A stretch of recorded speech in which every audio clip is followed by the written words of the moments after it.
আসসালামু আলাইকুম বন্ধুরা, কেমন আছেন সবাই? তো এই ভিডিওটি মূলত এই চ্যানেলের ১ম ভিডিও। তো ভালোমতো ধৈর্য সহকারে দেখবেন। তো ভিডিওটি শুরু করা যাক। তো এই ভিডিওতে আমরা জানবো যে পরাশক্তি আমেরিকার কিভাবে জন্ম হলো এবং আমেরিকার জন্মের পিছনে কলম্বাসের ভূমিকাটা আসলে কিরূপ এবং ইসলামের ভূমিকাটা কী এবং কিভাবে এই আমেরিকার উত্থান ঘটে তা নিয়ে মূলত একটি মজার কাহিনী রয়েছে। তো শুরু করা যাক এবং রোমান এম্পায়ারের মূলত পতন দিয়েই মূলত এই কাহিনীটি শুরু হয়। তাহলে শুরু করা যাক।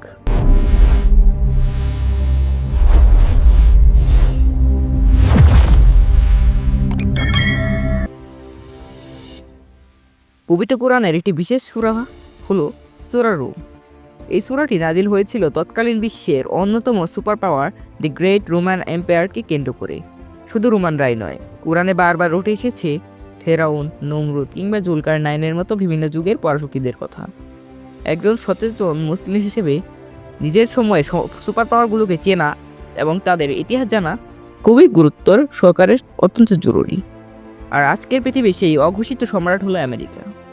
রাসূলুল্লাহ সাল্লাল্লাহু আলাইহি ওয়াসাল্লামের ইন্তেকালের পর খেলাফায়ে রাশিদুনের মাত্র ৩০ বছরের শাসনামলে ইসলামী সাম্রাজ্য বিশ্বের বুকে এক পরাশক্তি হিসেবে আত্মপ্রকাশ করে। কিন্তু ইতিহাসের চাকা তখনও ঘুরছিল। মাত্র ৩০ বছরের খিলাফতের পর ইসলামের খিলাফতের ধরন বদলে যায়। ক্ষমতার কেন্দ্রে আসে বনু উমাইয়া গোত্র। তারা সাম্রাজ্যকে বহুদূর বিস্তৃত করে এবং অর্থনীতিকে মজবুত করলেও সেই সময়ে তাদের হাত ধরেই শুরু হয় মূলত ইসলামে সেই সময় রাজনীতির চাল এবং খারাপ ব্যবস্থা। তখন রচিত হয় এক কালো অধ্যায়। উমাইয়া শাসক ইয়াজিদ বিন মুয়াবিয়ার নির্দেশে কারবালার প্রান্তরে রাসূলুল্লাহ সাল্লাল্লাহু আলাইহি ওয়াসাল্লামের পরিবার বা আহলে বাইতকে নির্মমভাবে শহীদ করা হয়। তা তো আপনারা জানেনই।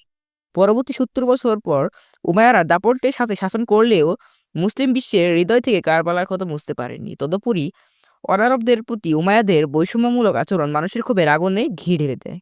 অবশেষে এই পুঞ্জীভূত ক্ষোভকে পুঁজি করে উত্থান ঘটে এক নতুন শক্তির। আর সেই শক্তির নাম হলো আব্বাসীয় খেলাফত। তো আব্বাসীয়দের ক্ষমতা দখলের গল্প ছিল রক্তলেখা। তাদের প্রথম খলিফা নির্দেশ দেন উমাইয়া বংশের যাকে যেখানে পাবে হত্যা করার। শুরু হয় এক নৃশংস নির্জন যুদ্ধ। এমনি আব্বাসীয়দের খুব জীবিতদের মেরেও প্রশমিত হয়নি। তারা দামেস্কে উমাইয়া শাসকদের কবর খুঁড়ে মৃতদেহ বের করে তাতেও আঘাত করে এবং আগুন ধরিয়ে দেয়। শুধুমাত্র খলিফা উমর বিন আব্দুল আজিজ ছিলেন এর ব্যতিক্রম। তারা इस উমর বিন वक्त আব্দুল पूरी আজিজকে কিছু दुनिया में করেননি, কারণ তিনি অনেক 57 বড় মাপের একজন সাহাবী ছিলেন। উমাইয়া বংশের বেঁচে যাওয়া সদস্যরা প্রাণ বাঁচাতে মিশর ও আফ্রিকা হয়ে পাড়ি জমান ইউরোপের স্পেনে। সেখানে তারা গড়ে তোলেন এক নতুন সাম্রাজ্য যা ইতিহাসে আন্দালুসিয়া নামে পরিচিত। প্রথমবারের মতো মুসলিম বিশ্ব দুইভাবে বিভক্ত হলো। একদিকে বাগদাদ, অন্যদিকে স্পেন। স্পেনের মাটিতে মুসলমানরা টানা ৮০০ বছর বা ৮০০ বছর রাজত্ব করে এবং জ্ঞান বিজ্ঞানে ইউরোপকে পথ দেখায়। কিন্তু কোনো সাম্রাজ্যই চিরস্থায়ী নয়। ১৪৯২ সাল হলো মূলত ইতিহাসের এক মোড় ঘুরিয়ে নেওয়ার বছর। স্পেনের দুই খ্রিস্টান রাজা রানী ফার্ডিনান্ড এবং ইসাবেলা ঐক্যবদ্ধ হয়ে মুসলমানদের উপর ঝাঁপিয়ে পড়ে।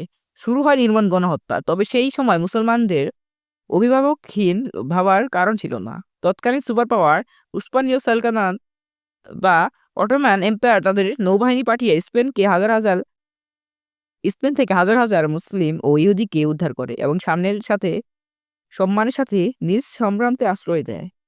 উসমানীয়রা ইউরোপের উপর চরম বাণিজ্যিক অবরোধ আরোপ করে। ইউরোপের জন্য এশিয়া থেকে মসলা আমদানির সব পথ বন্ধ হয়ে যায়।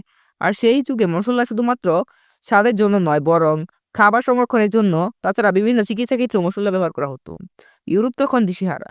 ঠিক এই সংকটময় মুহূর্তে ১৪৯২ সালেই ক্রিস্টোফার কলম্বাস স্পেনের রানীর কাছে এক অদ্ভুত প্রস্তাব নিয়ে আসে।